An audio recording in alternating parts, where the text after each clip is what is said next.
छोटे से गांव में एक गरीब परिवार रहता था। उस परिवार में रामू और उसकी बीवी सीता उसके बेटे चिंटू के साथ रहते थे। उसी गांव में एक तोता भी रहता था। उसका नाम था रघु। वो किस्मत का धनी था। जहां भी जाता वहां किसी भी चीज की कमी नहीं पड़ती थी। एक दिन रघु उड़ते उड़ते उस गरीब परिवार के घर गया। रघु सोचता है, अरे वाह, लगता है यहाँ आज बहुत अच्छा खाना मिलेगा। मैं पेट भर के खाऊंगा। वो एक कटोरी में रखे अमरूद देखता है। अरे वाह, अमरूद मुझे तो ये बहुत पसंद है।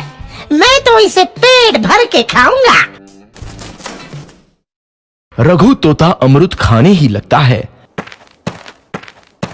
तभी सीता रघु को अमरूद खाते देखती है तो गुस्सा हो जाती है और उसे वहां से भगा देती है। भाग यहाँ से, न जाने कहां से आ जाते हैं। मैं तो परेशान हो गई हूं इनसे। सीता के भगाने के बाद रघु चुपचाप से एक कोने में रहता है। धीरे धीरे उस परिवार की बरकत होने लगती है।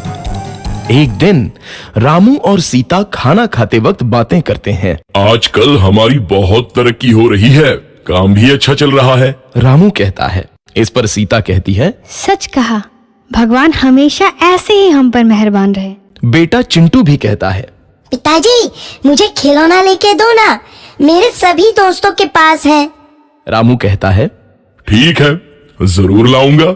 सीता कहती है, कितने खुश है सब, मेरे परिवार को किसी की नजर ना लगे। एक तरफ ऐसी बातें होती हैं तो दूसरी तरफ रसोई में रघु तोता भी अमरूद खाते रहता है। मजा आया, अमरूद खाया, मजा आया, अमरूद खाया, मजा आया।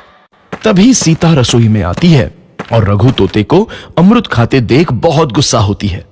सीता रघु को बाहर निकालने के लिए पिंजरे में अमरूद रखती है।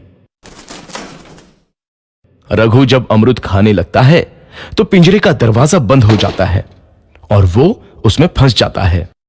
मुझे बाहर निकालो, मैं यहाँ फंस गया हूँ, मुझे बचाओ। अगले दिन सीता पिंजरा उठाकर बाहर दूर उस रघु को छोड़ देती है। रघु के जाते ही उनके घर आई बरकत धीरे धीरे कम हो जाती है।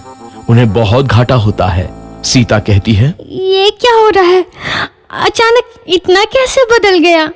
अभी तक तो सब कुछ अच्छा चल रहा था। रामू कहता है, लगता है भगवान हम पर रूठ गए हैं। चिंटू भी कहता है, लगता है अब मुझे खिलौने भी नहीं मिलेंगे। और वो रोने लगता है और बाहर चला जाता है। कुछ दिन बाद रघु तोता फिर से उस घर में आता है। वापस आया, मैं वापस आया, अब मैं जमकर अमरूद खाऊंगा। रघु सीधा रसोई घर में चला जाता है और अमरूद खाने लगता है। कुछ देर बाद सीता रसोई में आती है और रघु को देख कहती है, एक तो घर में पहले से इतनी दिक्कत चल रही है और ऊपर से ये तोता मुझे और परेशान कर रहा है। सीता रघु को वहां से भगा देती है। रघु उड़कर किसी कोने में छुप जाता है। कुछ दिन बाद धीरे धीरे उस घर की बरकत वापस आने लगती है। काम भी अच्छे से चलने लगता है। एक रात जब रघु तोता अमरूद खाने जाता है तो पिंजरे में फंस जाता है। ये लोग आखिर चाहते क्या हैं? एक तोते को शांति से अमरूद खाने क्यों नहीं देते? मैं कौन सा चोरी कर रहा हूँ? बस अमरूद ही तो खा रहा हूँ। तभी रामू वहां आता है और पिंजरे में रघु तोते को देख उसे बाहर छोड़ देता है। ये तोता भी कितना जिद्दी है, बार बार वापस आ जाता है। जैसे ही रामू रघु को छोड़ देता है, अगले दिन से फिर से उनके घर की बरकत जाने लगती है। काम में घाटा होता है।